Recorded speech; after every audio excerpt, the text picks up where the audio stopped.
Oh, how much did we spend on this?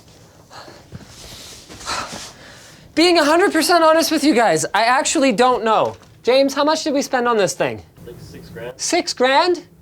Is that the base model? Not quite, but almost. It's too bad praying to the Apple gods doesn't make their products any cheaper.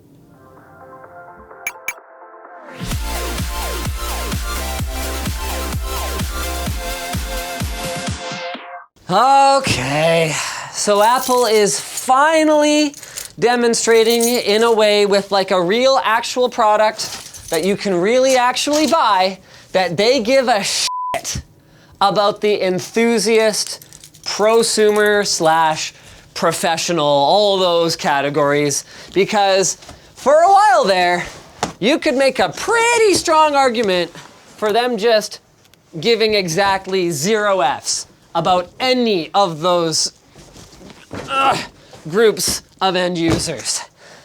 This is the iMac Pro, and I have been known to give Apple crap about throwing pro on anything that they're trying to sell to home users who want to feel all warm and fuzzy and professional. But this thing does look pretty pro. Spec-wise, our model rocks a 27-inch display, 5K, Xeon W, the W is for workstation, Pro, workstation, okay, we're on the same page so far. 32 gigs of ECC memory, 1 terabyte SSD, a Vega 56 graphics card, okay, that's not especially professional. FaceTime camera, 4 Thunderbolt 3 ports, and something that I've been asking for proper support from Apple for quite some time, something I actually didn't realize that this was gonna have until I saw it on the box.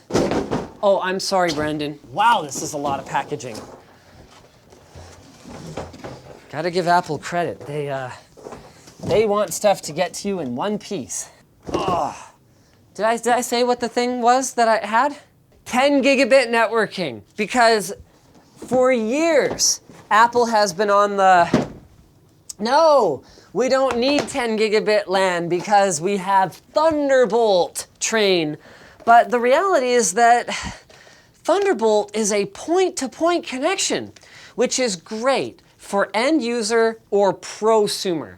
But as soon as you need to share resources, Ethernet is the way to go. Like if our workplace was set up around the Mac, it would be nearly impossible for one person to pick up where someone else left off on a project if somebody phoned in sick, for example. What the hell? Look at all the packaging for this power cord. First of all, make sure you open this. Your power cord's in there. It's got a little pull tab. Then, this entire, look at the box they designed to hold this power cord. I mean, I'm all for a great unboxing experience and everything, but this was 3 pieces. I mean, 3 easily recyclable brown cardboard pieces, mind you, but like 4 pieces, 4 pieces.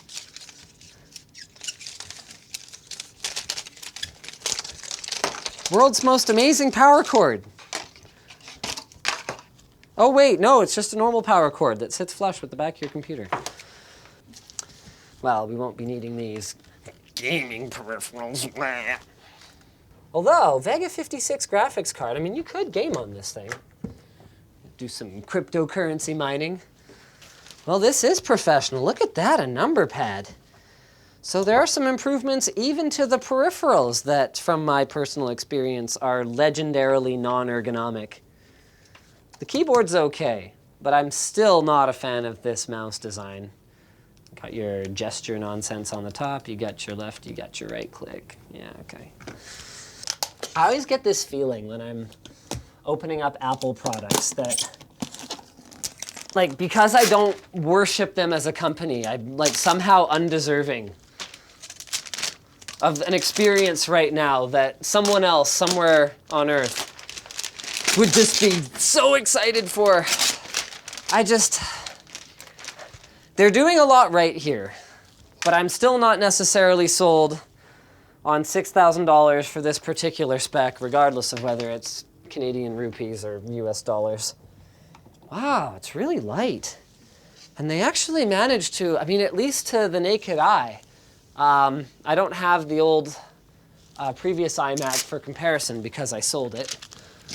But to the eye, doesn't look that big by comparison. So they have crammed a lot of performance in here. I will say this though, they have clearly left larger vents for cooling back there. Look at that. And what's also interesting back here is that gone is the convenient hatch where you can access your memory modules to upgrade them. I/O-wise, we've got your audio connectors still on the back. I guess we were not getting away from that. SD card reader, nice to see. 4 USB 3s of some flavor or another. 4 Thunderbolt, that is gorgeous. And 10 gigabit LAN. That's really exciting to me personally because once Apple does it, other people start taking it seriously, and 10 gig networking is something that really, really needs to happen. Down here is where we've got all of our intake vents all along the bottom, and so this guy must be the exhaust right over here. Got your cable management hole here. I really like the aesthetic of this thing. That dark, kind of like, I guess this is kind of a space gray or something. I don't know what Apple would call it, but this dark aesthetic is really, really nice. It screams professional, and not in that way that's like, I'm a professional, you know, like glossy plastic or something like that. No, like it actually looks pro. So the rumor is that Apple has a replacement to the Mac Pro coming, like a proper replacement, like a desktop computer with a separate monitor and a cable between them, you know, like an actual workstation coming. But for the time being, this is the highest end product in their lineup.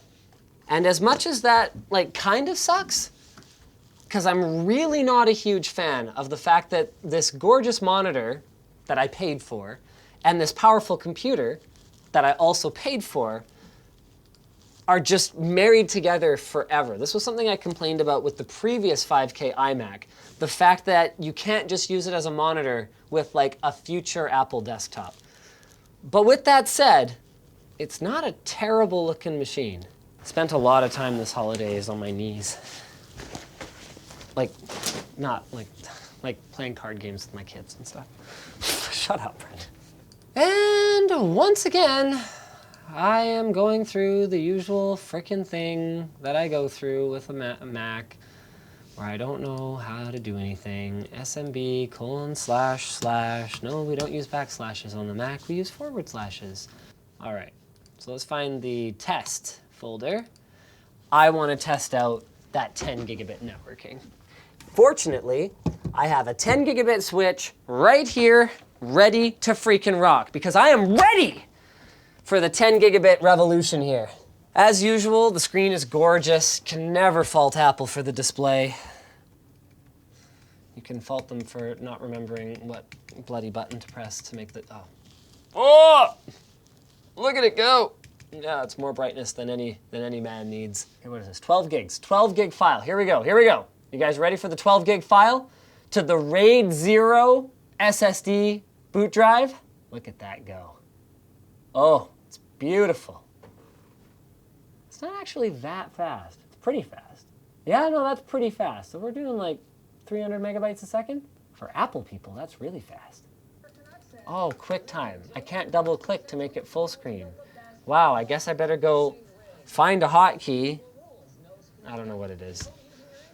Oh, am I really gonna make myself use this thing again?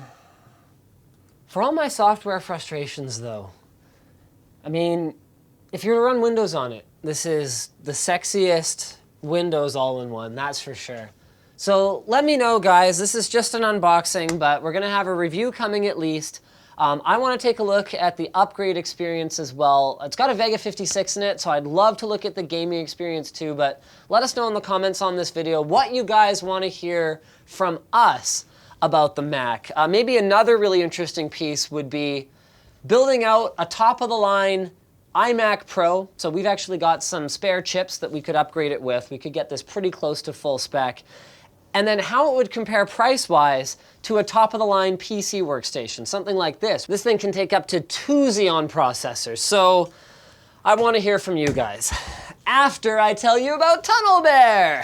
TunnelBear is the simple to use VPN app that allows you to browse privately and enjoy a more open internet. So with TunnelBear turned on, whether you're using Wi-Fi like a pleb, or you're using a high-speed 10 gigabit hardline connection, your browsing is kept private from your ISP, from advertisers, or anyone who's looking to track your online activity and profit from your data. Another benefit of TunnelBear VPN is the ability to get around pesky geo restrictions that block access to certain content or services based on where you are browsing from. You just hit the thing, boom, you say, I want to be from the United States today. And websites and services online will treat you as though you are from that other location. And TunnelBear has lots of different countries to choose from. But don't take my word for it. Try out TunnelBear for free. We're going to have that linked in the video description. You get a little bit of data to get a taste of what it's like. Then if you decide you want some more of that delicious honey, you can head over to tunnelbear.com/LTT and get yourself a full-fledged subscription. So if you disliked this video, you can hit that button. But if you liked it, hit like, get subscribed, maybe consider checking out where to buy the stuff we featured at the link in the video description. Also down there, you'll find our merch store, which has cool shirts like this one, and our community forum, which you should totally join.